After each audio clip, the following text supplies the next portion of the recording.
ساعات في ناس كده بتدخل حياتنا بتلاقيهم رزق من عند ربنا. زي سمعت مقولة أصل ده أكتر من أخ أو دي أكتر من أخت. أخوك أو أختك أنت ما بتختارهمش، أو الناس في حياتك اللي هم أهلك دول أنت ما بتختارهمش. لكن ممكن ربنا سبحانه وتعالى يرزقك بصديق أو صديقة تلاقي نفسك إن أنت فعلا تحس إن هم جزء منك، أو تحس إن هم يمكن أقرب لك من أهلك اللي موجودين. السبب لأن أنت ساعات يكون عندك أخ مثلا حنين جدا، بس للأسف أنت ما بتقدرش تفتح وتطلع له كل اللي جواك عشان خاطر بتخاف يحكم عليك أو يبقى جادجمنتال من ناحيتك.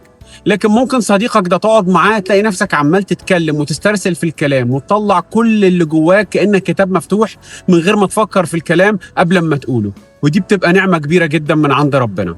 فاللي عنده أخ أو أخت واللي عنده صديق أو صديقة زي دول يمسك فيهم، لأن الناس دي بقت قليلة ومش موجودة دلوقتي في الزمن ده. ربنا معاكم.